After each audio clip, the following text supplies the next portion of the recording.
I didn't just wake up one day and not care about the negative comments. And I would get this overheating sense in my body, almost wanting to avoid the comment, even though I don't even know what it's going to say. You have to fight for that. You have to put up the boundaries. It opens you up to the world of trolls. I personally don't like when my content pops off. I try to live in a space where I'm creating more than I'm consuming. It just doesn't seem worth it to me.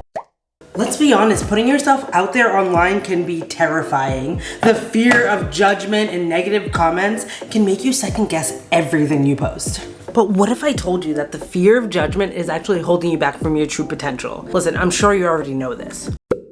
So in this video, I want to share how I manage that fear and build up the resistance to show up confidently online, no matter what people say. I used to be terrified every time I posted. Every time I even had an idea of something to post, I would immediately think about how it was going to be perceived. I would think about comments I've seen people make on similar content to the one that I was planning to make. I would just literally be so in my head about it before I even put the idea on paper. And the funny thing is, when I was thinking about, the comments that I've seen people make on content like this, it was never the good comments. It was never the neutral comments. It was always the negative comments. I vividly remember, when I used to post and as soon as I got a comment, I would just automatically just assume it was going to be a negative comment. I would just get a pit in my stomach because I was anticipating. My body was clenching and tensing and preparing for the negativity and the judgment. So I'd be sitting there with this pit in my stomach, almost wanting to avoid the comment, even though I don't even know what it's going to say. And most of the time it was either neutral or it was positive. But then some of my content actually started popping off. And the thing about when your content goes viral or goes viral for you, it opens you up to the world of trolls and haters and the people who just have nothing nice to say on social media. And I personally don't like when my content pops off because I just want the feel-good vibes, you know what I mean? But that's not the internet, that's not reality. So when some of my content started to get more views, I started to actually get more negativity. And I was like, yep, here it is. It was proving the thoughts that I was holding on to so fiercely. And I would get this overheating sense in my body. It was this overheating rush of anxiety that I would feel within my whole body. And then I would have to take a moment and breathe. And then I would reread the comment a couple of times to just make sure I wasn't reading it out of the overwhelm of my emotions and that I was reading it correctly instead of just assuming the worst. And then I would just usually reply to these negative comments with some sassy reply back or to clarify my intentions or whatever it was or whatever I felt was appropriate in the moment. I would just think about what I wanted to say and I would just reply. It never was as big of a deal as I made it to be. Of course, some of these comments really rubbed me the wrong way, really got under my skin. It just really opened my eyes to the fact that it doesn't matter what kind of content you're creating. And I don't know why I had this belief that it's because I'm creating this. The topic that I was talking about when my first wave of negativity came was my choice to be child-free. I knew that was a controversial topic, so I was expecting, and this is why I put off talking about that topic for so long, because I knew that there was going to be mixed feelings about me sharing my feelings on that. Unfortunately, that is the case, because it's just ridiculous. Don't get me started. That's not what this is about. So I knew I was already talking about a topic that people felt strongly about. So I was anticipating it then. But then I started making kind of feel-good, lighthearted content about my life abroad.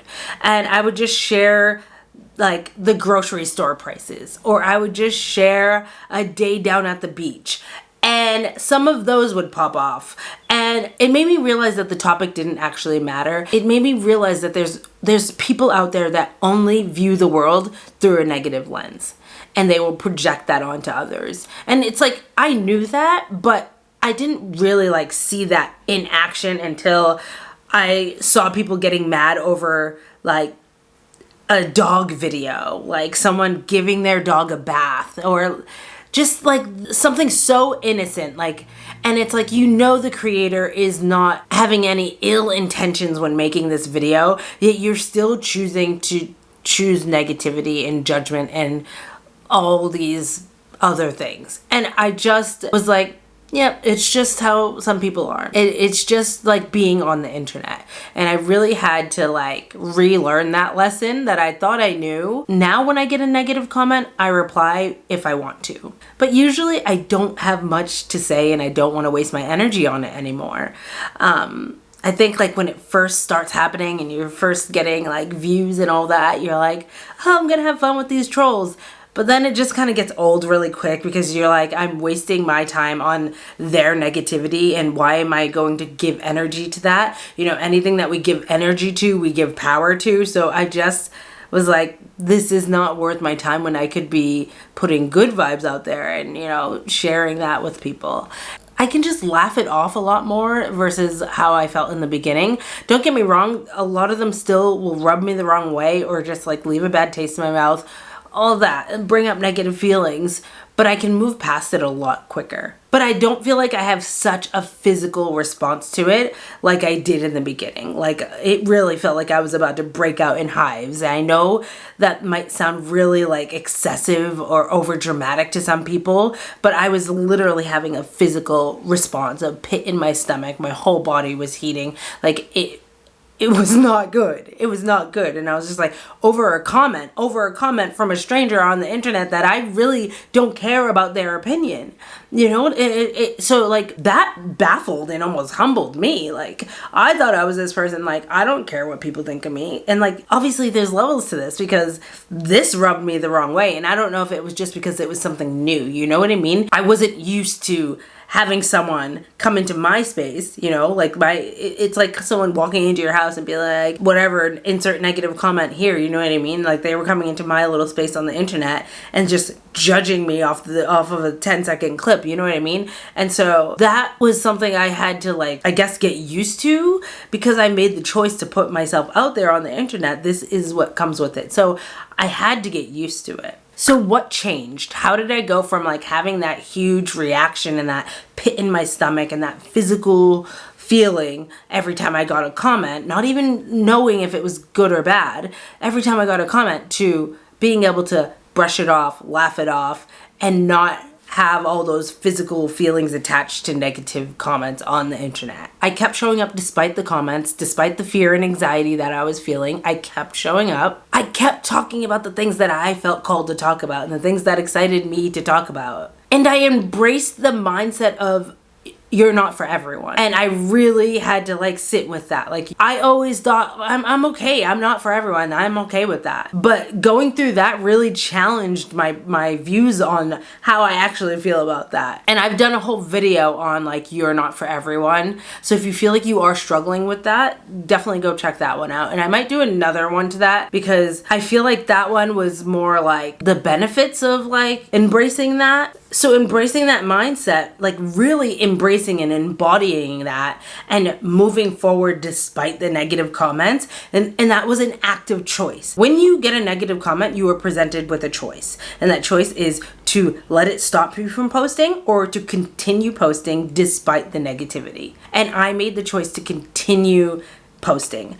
It was uncomfortable. It felt weird at times, but I wanted to do this. And I wanted to do this despite knowing that doing this comes with negativity. I was only able to get to this point that I can brush it off more and that it doesn't cause this physical reaction because I did not stop posting. So my body on a physical level got used to it. I didn't get as tense, and it slowly over time became less and less of a reaction. I didn't have such an anxiety-driven response every time I got a notification about a new comment because it wasn't a new thing anymore. My body was just like, oh, another comment. Became less and less of like a new unknown thing. It was like, oh, we've been here before. It became more and more familiar. Like your body can calm down when things become more and more familiar. For me, at least, this is how it worked. My body was able to calm down because it became more and more familiar. Not saying it was a good familiar, but it was familiar. It's like that saying, like, you have to have thick skin to be on social media. And for some of us, we don't have the thick skin, okay?